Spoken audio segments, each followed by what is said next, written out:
Olá pessoal, eu me chamo Anderson Brandão e essa é a minha avaliação do módulo 3 da pós-graduação em gestão de projetos. Como tema desse pitch, eu trouxe a gestão do conhecimento em projetos e processos contínuos. De problemática que eu trouxe, eu trabalho hoje como gestor de manutenção elétrica, trabalho para uma empresa prestando serviço para o grupo Eletrobras e o cenário atual está tendo muitas demissões de funcionários antigos que detinham grande parte do conhecimento. E houve de maneira abrupta essa demissão, causando uma falha nesse repasse do conhecimento. Então, os ativos, motores, geradores e vários outros ativos da empresa não têm um histórico de falhas, bem como uma abrangência de como são resolvidas essas falhas. Então, trazendo um exemplo real, um funcionário da minha equipe, um prestador de serviço, ele hoje recebeu uma ordem de manutenção, realizou a manutenção, deu feedback para a fiscalização do contrato. Só que não tem nada documentado de como foi feita essa manutenção. Então a gente tem até um histórico do defeito, mas não tem até o histórico de como foi solucionada o defeito.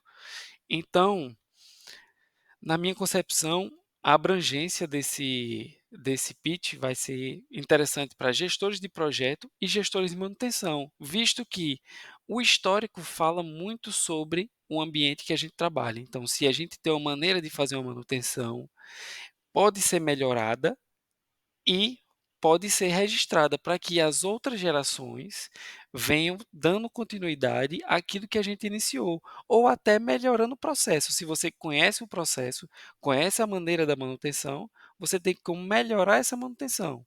Então, abrangendo tudo que a gente aprendeu aqui, falando sobre gestão de pessoas, falando sobre projetos e processos, eu trouxe, eu pensei numa melhoria que seria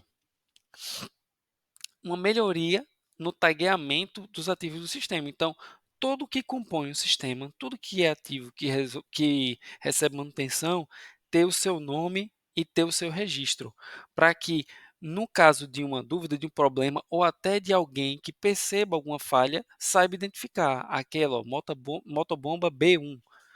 Então, a partir disso, criar um banco de dados com especificações e tags dos ativos.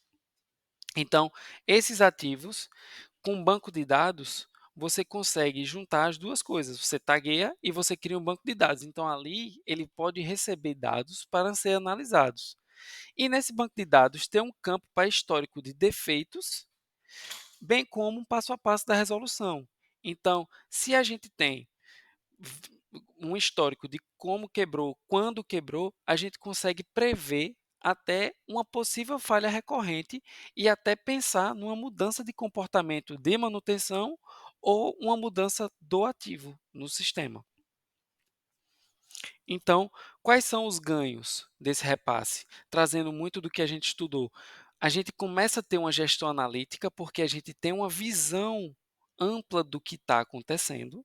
A gente consegue ver as falhas, se ela é recorrente ou não.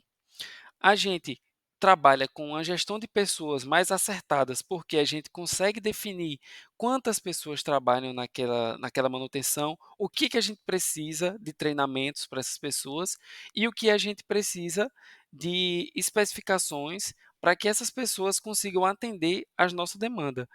E gera uma competitividade, porque se você aumenta a eficiência e você tem uma manutenção mais acertada, você consegue trazer você consegue deixar seu projeto de maneira mais competitiva no mercado. Então, trazendo um exemplo de um cadastro, seria terem a data do defeito, o tipo de falha, um defeito encontrado, como eu coloquei aí, uma falha no isolamento, e um método de resolução, retirada dos cabos e uso de fita de alta fusão juntamente com baixa fusão na finalização da atividade. Então, isso, se acontecesse uma falha futura, alguém fosse no passado ver, já viu como foi feito. Então, pessoal, eh, eu queria falar sobre isso, né? Essa melhoria que pode ser implementada com a gestão que a gente aprendeu aqui no curso de gestão de projetos. Obrigado.